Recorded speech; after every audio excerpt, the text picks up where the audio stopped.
ကတော့ဒီတစ်ပတ်မှာတော့ကျွန်တော်တို့လီဗာပူးအသင်းအနေနဲ့ကတော့ချန်ပီယံလိပေါ့နော်ချန်ပီယံလိပွဲစဉ်ရှိတယ်ချန်ပီယံလိရဲ့နောက်ဆုံးပွဲစဉ်ဖြစ်တဲ့အကွာဘတ်ပေါ့နော်ကွာရာဘတ်အသင်းနဲ့ကျွန်တော်တို့ဒီတစ်ပတ်မှာချန်ပီယံကစားရမယ်ပေါ့ကျွန်တော်လီဗာပူးအသင်းကတော့ချန်ပီယံလိမှာအားလုံးပဲသိတဲ့အတိုင်းပဲအရင်ဆိုးနေရတော့မဟုတ်ဘူးဗျာဟိုကကျွန်တော်တို့အဆင့်၄မှာလည်းရှိနေတယ်ဇယားရဲ့အဆင့်၄မှာလည်းရှိရပေါ့နော်အဲဆိုတော့အရင်တော့ဒီပွဲချောရင်တော့ဘာမှမဖြစ်ဘူးတော့သိတယ်မလားဒါပေမဲ့ဒီပွဲကိုနိုင်အောင်ကစားမယ်လို့တော့ထင်တယ်ဘာလို့လဲဆိုတော့နီးပြအနေနဲ့ဒီပွဲချောဝင်လဲတော်တော်ဆိုးမှာဆိုတော့အဲဆိုတော့ကျွန်တော်တို့အနေနဲ့ခံမှန်းလူစင်းလေးတွားကြည့်မယ်ပေါ့နော်ကျွန်တော်လောက်နေကြအတိုင်းခံမှန်းလူစင်းသိကြတဲ့အတိုင်းပဲဒီလီဗာပူးခုနောက်ပိုင်းထုတ်နေတဲ့ပုံတွေကတော့ပေါ့နော်ပြီးမှဆက်ပြောအောင်ဒီကအရင်မှကြည့်လိုက်ဒီကိုသမားနေရာမှာတော့တည်တဲ့အတိုင်းပဲအလီစင်မနာသေးရတော့အလီစင်ပဲဖတ်ရမယ်ပြီးရင် rival ပေါ့နော်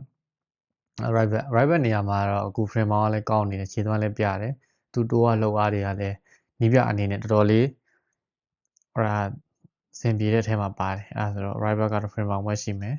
အခု CV ပေါ့နော် CV ကတော့တည်တဲ့အတိုင်းပဲ corner day ရှိမယ်ပြီးရင်ဟိုတာပေါ့ဒီကိုဂျိုကိုမတ်ပေါ့နော်ဂျိုကိုမတ်ရှိမယ်ဂျိုကိုမတ်ကတော့ဟိုတနေ့ရောက်ပွဲမှာနာသွားပြီးတော့အဲ့လိုဆင်းပြီးတော့ကန်ရတယ်ဒီကော်နာတေးကတော့သူ့ပါစင်တဲ့ကိစ္စကြောင့်ခဏအသင်းနဲ့ဟိုဖြစ်ထားတယ်ပေါ့နော်အဲ့ဒါဆိုတော့ဒီပွဲမှာကော်နာတေးပြန်လာတယ်ဆိုရင်တော့ကော်နာတေးကန်ရလိမ့်မယ်မရှိရင်တော့ဘက်ကန်အောင်မှလို့ထင်တယ်ဒီကိုချိန်တော့ကျွန်တော်ကော်နာတေးပဲထည့်ထားလိုက်မယ်ပေါ့နော်တည်တဲ့အတိုင်းပဲကျွန်တော်တို့ကပရိန်ဘန်နိုင်ကခုနောက်ပိုင်းတိတ်ပြီးတော့အဆင်မပြေဘူးအားလုံးလည်းတည်ရမလားကြည့်ကြမှာပဲဗျဘောလုံးပွဲကဲဒီကျွန်တော်တို့လက်ဘတ်ပေါ့နော်လက်ဘတ်မှာတော့တည်တဲ့အတိုင်းပဲကာကက်ရှိမယ်ကွက်လက်နေရာမှာတော့တည်တဲ့အတိုင်းဂရာဘာဘတ်ရှိမယ်မက်အလီစတာရှိမယ်ပြီးကျွန်တော်ကာဒီဂျုံးရှိမယ်ပေါ့နော်ကျွန်တော်ကတော့ဘလူးပိုကြိုက်လဲဆိုရင်ဗျာပွဲစဉ်ကိုအရင်သိတယ်မလားလှုပ်ရွာနဲ့စော့ကျင်နေဆိုရင်တော့ဒီကာဒီဂျုံးကိုထည့်သေးခြင်းတယ်ဒါမှမဟုတ်လှုပ်ရွာမနဲ့မဟုတ်ဘဲနဲ့တေးချာကွင်းလေပတ်တွေများများလုပ်မယ်ပြီးရင်ဒီ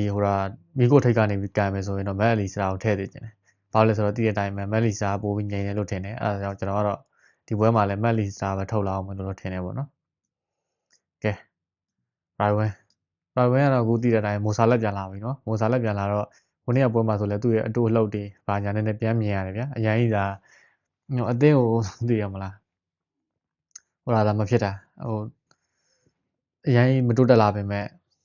သူပဲရှိတာဆိုတော့ကျွန်တော်ထင်ရတော့မိုဆာလက်ပဲထည့်လိုက်မှထင်တယ်ဒီပွဲမှာလည်းပြီးရင်ကွင်းလဲပေါ့နော်ကွင်းလဲမှာတော့တည်တဲ့အတိုင်းပဲကျွန်တော်ကတော့ဆိုဘူစလိုင်းပေါ့နော်ဆိုဘူစလိုင်းကိုထည့်သေးခြင်းနဲ့ပြီးရင်လက်ဝဲပေါ့နော်လက်ဝဲမှာတော့ကျွန်တော်ဒီပွဲမှာတော့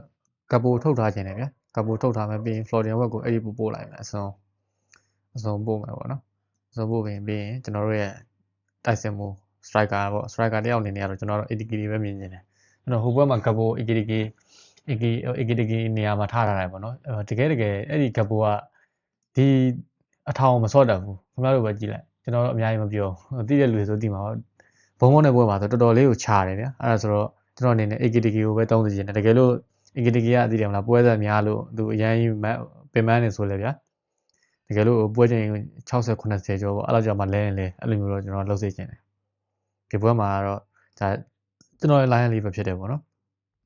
ကဲညီကိုတို့အနေနဲ့လည်းဘယ်လိုတွေဖြစ်လာနိုင်လဲဆိုတော့ comment မှာရေးသွားလို့ရပါတယ်